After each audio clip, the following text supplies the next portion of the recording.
ਅਸਲਾਮੁਅਲੈकुम ਦੋਸਤੋ 36 ਸਲਾਟ ਦਾ ਪੌਣੇ ਇੰਚ ਤੋਂ ਲੈ ਕੇ 1 ਇੰਚ ਦੇ ਦਰਮਿਆਨ ਸਟੇਟਰ ਤੁਹਾਡੇ ਸਾਹਮਣੇ ਮੌਜੂਦ ਹੈ। ਇਸ ਦੀ ਜਿਹੜੀ ਕੋਰ ਹੈ ਇਹ ਪੌਣੇ ਇੰਚ ਤੋਂ ਜ਼ਿਆਦਾ ਔਰ 1 ਇੰਚ ਤੋਂ ਕਮ ਆ, ਤਕਰੀਬਨ ਪੌਣਾ ਇੰਚ ਹੀ ਹੈ। ਦੋਸਤੋ ਇਸ ਦੇ ਵਿੱਚ ਅਸੀਂ ਕਾਪਰ ਦੇ ਨਾਲ 33 ਔਰ 32 ਨੰਬਰ ਵਾਇਰ ਇਸਤੇਮਾਲ ਕੀਤੀ ਹੈ। ਇਹਦੇ ਅੰਦਰ ਥੱਲੇ 12 ਸਲਾਟ ਹੈ ਔਰ ਉੱਪਰ 24 ਸਲਾਟ ਆ, ਯਾਨੀ ਕਿ ਟੋਟਲ 36 ਸਲਾਟ ਦਾ ਪੱਖਾ ਵਾ। ਥੱਲੇ ਅਸੀਂ 33 ਨੰਬਰ ਸਟਾਰਟਿੰਗ 'ਚ ਇਸਤੇਮਾਲ ਕੀਤੀ ਔਰ ਉੱਪਰ ਅਸੀਂ ਰਨਿੰਗ ਦੇ ਵਿੱਚ 32 ਨੰਬਰ ਕਾਪਰ ਵਾਇਰ ਇਸਤੇਮਾਲ ਕੀਤੀ ਹੈ। ਇਹ ਮਸ਼ੀਨ ਦੇ ਉੱਪਰ ਬਣਿਆ ਹੋਇਆ ਸਟੇਟਰ ਹੈ ਦੋਸਤੋ। ਔਰ ਅਗਰ ਇਸ ਦੇ ਵਿੱਚ ਅਸੀਂ ਸਟਾਰਟਿੰਗ ਦੇ ਵਿੱਚ ਟਰਨ ਦੀ ਗੱਲ ਕਰੀਏ ਤਾਂ ਸਟਾਰਟਿੰਗ ਦੇ ਅੰਦਰ ਅਸੀਂ 33 ਨੰਬਰ ਵਾਇਰ ਦੇ ਨਾਲ ਇਹ ਚੈਨ ਦੇ ਵਿੱਚ ਬਣਾਇਆ।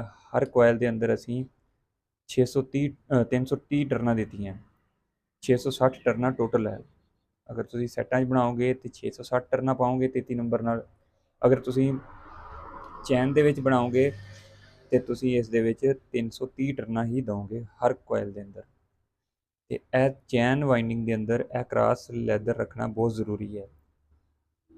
ਕੰਪਨੀ ਵਾਲੇ ਇੱਕ ਕ੍ਰਾਸ ਲੈਦਰ ਰੱਖਦੇ, ਅਸੀਂ ਇਹਤਿਆਤਨ 2 ਕ੍ਰਾਸ ਰੱਖਦੇ ਹਾਂ। ਐਂਡ ਦੇ ਵਿੱਚ ਤੇ ਸ਼ੁਰੂ ਦੇ ਵਿੱਚ ਅਸੀਂ 2 ਕ੍ਰਾਸ ਲਗਾਉਂਦੇ ਹਾਂ।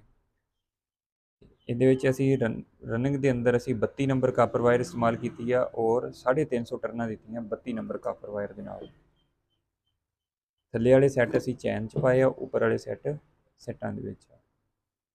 ਇਹ ਪੌਣੀ ਇੰਚ ਦਾ ਸਟੇਟਰ 33 ਔਰ 32 ਨੰਬਰ ਕਾਪਰ ਵਾਇਰ ਦੇ ਨਾਲ ਵਾਈਂਡ ਕੀਤਾ ਹੈ।